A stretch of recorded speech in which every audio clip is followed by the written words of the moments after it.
Halo teman-teman, selamat datang kembali di Study with Edi. Di sini kita bakal belajar dan eksplorasi berbagai tools keren yang bisa bantu kalian di dunia bisnis dan studi. Saya Rangga, dan di episode kali ini kita akan bahas tentang salah satu elemen penting dalam dunia digital marketing, yaitu to-do list.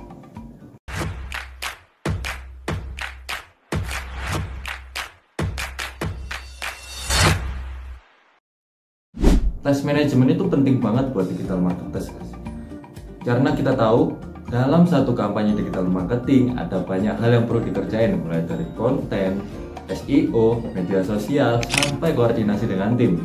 Makanya nih, punya to-do list yang terstruktur bisa jadi penyelamat buat kalian. Gimana sih pentingnya punya to-do list buat digital marketing itu? Bayangin kalian lagi ngerjain kampanye digital, terus di tengah jalan lupa ngepost konten atau terlambat ngecek SEO-nya, bisa berantakan banget nggak sih?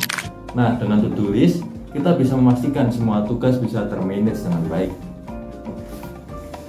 Di dunia digital marketing, ada banyak banget tugas yang perlu di-handle, seperti bikin konten, optimasi SEO, ngatur postingan media sosial, sampai nge-track performa iklan. Kalau semua tugas ini nggak diatur, pasti ada aja yang kelewat. Jadi kalau kalian seorang digital marketer atau mau mulai karir di bidang ini, bikin to-do list yang teratur itu kunci banget, biar semuanya bisa dikerjain sesuai dengan deadline dan prioritas. Oke, sekarang kita langsung praktek nih, bikin to-do list untuk kampanye digital marketing di Notion. Notion ini enak banget karena fleksibel. Jadi kalian bisa bikin list ini sesuai gaya kerja kalian. Pertama-tama kita bikin halaman baru dengan nama to-do list digital marketing. Di halaman ini kalian bisa tambahin nih tugas-tugas yang relevan, seperti mengembangkan strategi pemasaran digital, mengelola media sosial, atau juga optimasi SEO.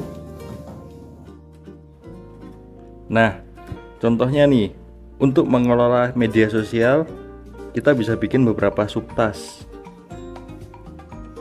Tapi sebelumnya ini saya mau tambahin dulu, yaitu pembeda.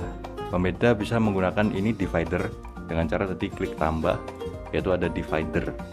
Oke, selanjutnya kita akan memberikan subtask, yaitu mengelola media sosial.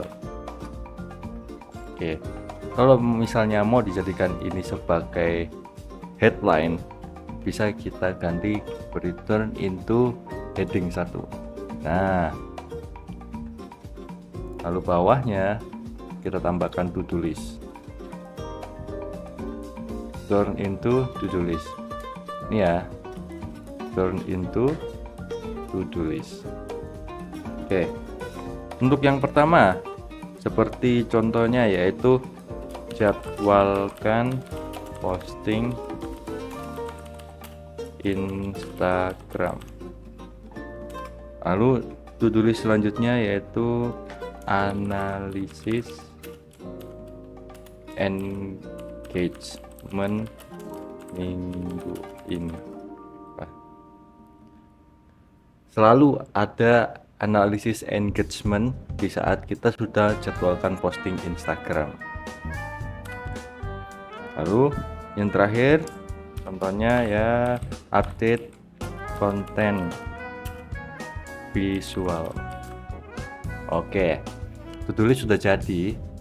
Ketiga hal ini sangat pokok ya kan, ketika kalian menjadi digital marketer, apalagi berkecimpung di dunia media sosial.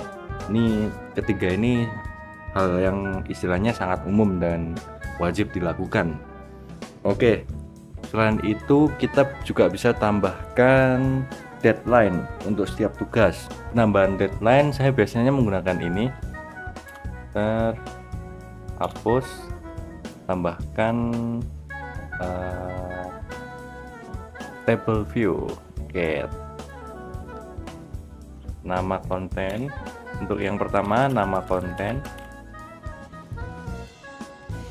Kenapa table view? Karena menurut saya melihat tabel itu memudahkan cara kita membaca. apalagi untuk menyusun konten. Tapi semua orang beda-beda prefer, tapi kalau dari saya prefer yang seperti ini. Jadi nama konten, lalu tanggal,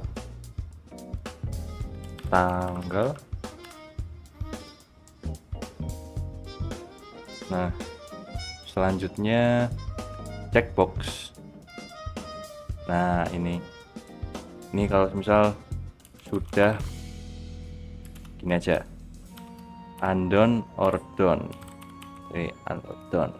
Nah di samping pakai checkbox, kalau misal kalian prefer tidak menggunakan checkbox, it's okay juga. Kita bisa pakai yang namanya select. Nah select ini lebih on point lagi, seperti lagi proses take video.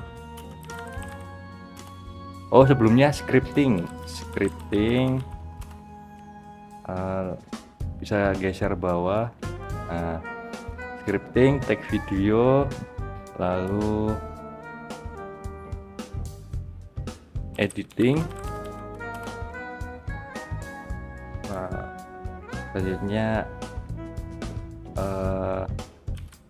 pasti tidak semua orang mengalami yang namanya ACC, yaitu acceptance. Dari kalau misal di perusahaan korporat biasanya harus ada acceptance dulu ke atasan, baru dilanjutkan ke proses upload. Nah, biasanya begitu. Lalu yang terakhir upload. Dan misal mau nambahin lagi yaitu analyzing, yaitu analyze apa yang terjadi, engagement apa aja yang udah diperoleh selama kita mengupload konten seperti carousel ataupun konten-konten reels lainnya gitu.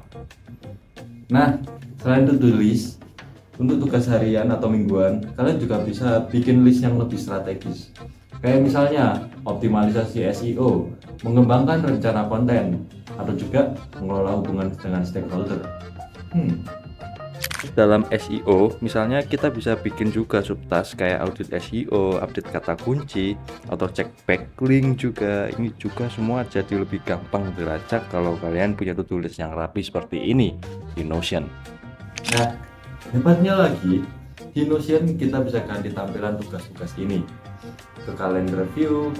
Jadi kalian bisa lihat tugas mana yang sudah mendekati deadline dengan menjadi lebih visual. Oke, itu tadi cara mudah buat bikin to-do list khusus untuk digital marketing di Notion. Pakai tools Notion, keren gak sih? Intinya dengan punya to-do list yang teratur, kalian bisa jaga kampanye tetap berjalan lancar dan juga semua tugas terselesaikan tepat waktu. Pastikan kalian coba sendiri bikin to-do list di Notion, sesuaikan sama kebutuhan kalian dan jangan lupa tambahkan deadline biar semua jadwal jadi lebih tepat waktu. Sekian tutorial pada kali ini. Di episode berikutnya nggak kalah menarik, kita akan bahas lebih penting tentang bisnis operational plan for digital marketing di Notion pastinya. Oke, terima kasih sudah nonton Study with Heidi pada episode 2 kali ini. Jangan lupa tinggalkan komentar kalau ada yang mau tanyakan. Sampai jumpa di episode berikutnya. See ya.